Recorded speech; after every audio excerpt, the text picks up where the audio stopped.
দীর্ঘদিনের দাবি সফল বাস্তবায়ন হতে চলেছে উত্তর ত্রিপুরাবাসীদের। আগরতলা শিলচর এক্সপ্রেস নতুন করে পেচারথল রেল স্টেশনে নিয়মিত স্টপেজ দেবে আগামী 1 ডিসেম্বর অর্থাৎ সোমবার থেকে।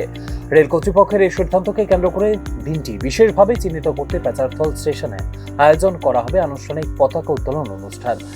বহু বছর ধরে যে দাবি নিয়ে স্থানীয় মানুষের জোরালো আন্দোলন চলছিল, অবশেষে পূরণ হতে চলেছে সেই চাওয়া।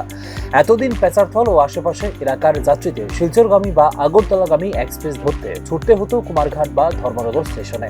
পেচারথল থেকে এই দুটি স্টেশনে পৌঁছাতে অতিরিক্ত সময় খরচ এবং যাতায়াতের ঝক্কি পোহাতে হতো প্রতিদিনকার যাত্রীদের। বিশেষ করে কুমারঘাট, কাঞ্চনপুর, লক্ষ্মীপুর ও পার্শ্ববর্তী জনবসতিপূর্ণ এলাকার মানুষ নতুন স্টপেজের দাবি জানিয়ে আসছিলেন দীর্ঘদিন ধরে। পেচারথল থেকে কাঞ্চনপুর রুটের কলেজ পড়ুয়া, ছাত্রছাত্রী, সরকারি কর্মচারী, ব্যবসায়ী, বাজারমুখী সাধারণ মানুষ সবার কাছে একটি দীর্ঘ প্রতীক্ষিত স্বস্তির বার্তা নিয়ে এসেছে এই নতুন স্টপেজ।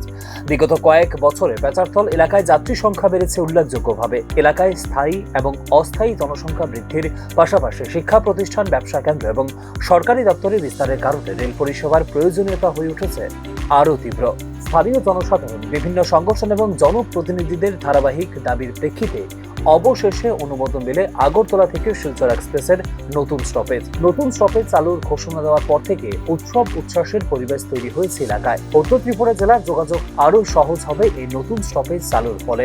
নতুন সিদ্ধান্তে ব্যাপক আনন্দ ও স্বস্তি দেখা গেছে এলাকাবাসীদের মধ্যে। অনেকেই জানিয়েছেন, এতদিন স্টেশন বদল করে ট্রেন ধরতে গিয়ে যে অনিবার্য ঝামেলায় পড়তে হতো তা আর করতে হবে না এখন থেকে। বিশেষত ছাত্রছাত্রী ও চাকুরিজীবীদের মন্তব্য, এই একটি স্টপেজ অনেক সহজ করে দেবে তাদের দৈনন্দিন জীবনকে।